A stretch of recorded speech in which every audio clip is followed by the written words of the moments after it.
Class. आज हम अपना चैप्टर 9 रिवाइज करेंगे, जो कि हमारा लास्ट चैप्टर है।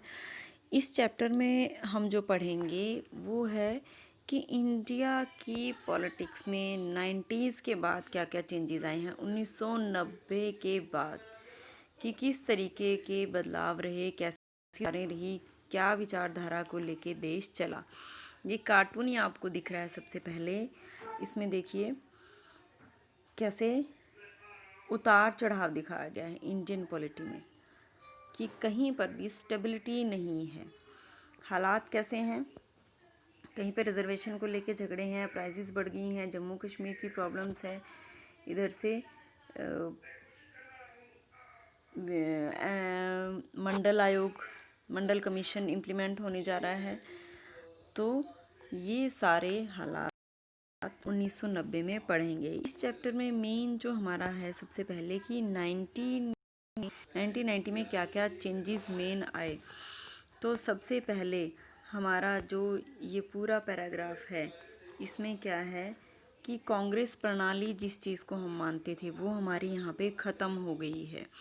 जिस कांग्रेस को 1984 में लोकसभा में 415 सीटें मिली थी, उसी कांग्रेस को 1989 में सिर्फ 197 सीटें मिली। यानी कि पार्टी बिल्कुल ही यहाँ पे कांग्रेस प्रणाली की सबको साथ लेके चलने वाली जो पार्टी थी, यहाँ पे ख़त्म होने जा रही है। दूसरा जो 90 के दशक का बड़ा बदलाव आया वो है मंडल मुद्दे का उदय। मंडल कमीशन क्या था? मंडल कमीशन इम्प्लीमेंट किया गया था बैकवर्ड क्लासेस की जांच करने के लिए, और इस काफ़ी टाइम से मंडल कमीशन की जांच चल रही थी, लेकिन इस दशक में 1990 के दशक में मंडल कमीशन के जो फैसले थे वो इम्प्लीमेंट किए गए, और इसके विरोध में रिजर्वेशन को लेके बहुत देश में वॉयलेंस का माहौल रहा। तीसरा जो था वो ये था कि इस टाइम में कोई भी एक स्थिर इकोनॉमिक पॉलिसी हमने नहीं अपनाई। क्या हुआ, हर बार सरकार बदलती रही। एक सरकार आई, उसकी आर्थिक नीतियाँ कुछ और है, दूसरी सरकार आती है, उसकी आर्थिक नीतियाँ कुछ और हैं, और नए आर्थिक सुधार के नाम से जो नीतियाँ इम्प्लीमेंट हुई थी वो राजीव गांधी के टाइम में जाके इम्प्लीमेंट हुई, और इसमें बहुत सारे बदलाव भी आए। और आर्थिक सुधार जो है उसकी जो डेफिनेशन थी कि कहाँ तक क्या सुधार होना चाहिए, वो सारा बदल गया था।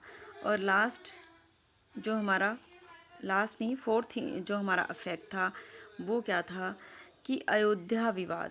इन्हीं सबको हम आगे डिटेल में भी पढ़ने वाले हैं। अयोध्या विवाद में मंदिर मस्जिद का जो झगड़ा चल रहा था, बाबरी मस्जिद और राम मंदिर का। यहाँ पे बाबरी मस्जिद के ढांचे को गिराने की वजह से देश में सांप्रदायिक दंगे बढ़ गए हैं, कम्युनिज़्म बहुत ज़्यादा बढ़ गया था। इसके चलते भी देश के हालात ख़राब होते चले गए। और 1991 में राजीव गांधी भी इसी दशक का एक महत्वपूर्ण घटना मानी जा सकती है। राजीव गांधी चुनाव प्रचार के लिए तमिलनाडु गए हुए थे, और वहाँ पे मानव बम के द्वारा, ह्यूमन बम था, जिससे राजीव गांधी को मार दिया गया था। और यहाँ इसके बाद नरसिम्हा राव बने थे प्रधानमंत्री। ये हैं 1990 के दशक की मुख्य घटनाएं जो भारत की राजनीति को आगे तक प्रभावित करती चली गई। राम मंदिर का मुद्दा तो आप देखते हैं कि अभी तक निपट रहा है, अभी तक ये मुद्दा जारी था। इस प्रकार से, और रिजर्वेशन का जो है वो आज की राजनीति में भी हम इसकी झलक देख सकते हैं। ये जो मुद्दे थे इन्होंने लंबे समय तक राजनीति को प्रभावित किया। फिर हमारा हुआ गठबंधन का युग शुरू हुआ। 89 में कांग्रेस को मिली 197 सीट्स। यहाँ पे हालांकि उसको सबसे ज़्यादा सीट्स मिली थी, लेकिन उसने सरकार नहीं बनाई। सरकार यहाँ पे बनाई जनता पार्टी ने, और जनता पार्टी के साथ क्षेत्रीय पार्टियों ने। और इस गठबंधन को जो नाम दिया गया था वो था नेशनल फ्रंट या राष्ट्रीय मोर्चा। राष्ट्रीय मोर्चा में वामपंथियों ने और भाजपा ने बाहर से सरकार को समर्थन किया। ये आपको दिख रहे हैं, ये जो दिख रहे हैं ज्योति बसु हैं, जो है आपके ये अडवाणी हैं। अडवाणी भाजपा से हैं और ज्योति बसु वाम मोर्चा से हैं। ये वीपी सिंह हैं, यहाँ पे जो आपको दिखाई दे रहे हैं ये वीपी सिंह हैं। इन्होंने संसद में अंदर एंट्री तो नहीं की दोनों ने, लेकिन बाहर से इन्होंने सरकार को सपोर्ट किया। इसके बाद कांग्रेस का पतन।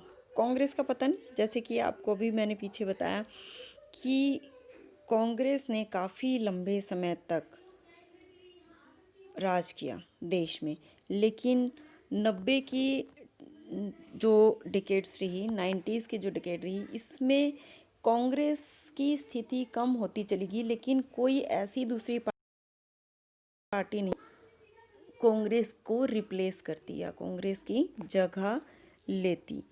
तो 1979 की जो इलेक्शन हुई उसके बाद 2014 तक, 89 से लेके 2014 तक किसी भी एक पार्टी को स्पष्ट बहुमत नहीं मिला। बार बार गठबंधनों की ही सरकारें बनती रही। 1989 में गठबंधन की सरकार बनी, वो नहीं चली। 1991 में फिर से मध्यावधि चुनाव हुए और 1991 के बाद फिर 1996 में जो इलेक्शन हुए इसमें बनी यूनाइटेड फ्रंट की गवर्नमेंट। याद रखना है, पहले बनी थी नेशनल फ्रंट की गवर्नमेंट जिसमें बीजेपी और वाम मोर्चा ने बाहर से सरकार को सपोर्ट किया था। अब बनेगी यूनाइटेड फ्रंट की गवर्नमेंट 1996 में, जिसमें कि यूनाइटेड फ्रंट की गवर्नमेंट बनी। यहाँ पे इस बार वाम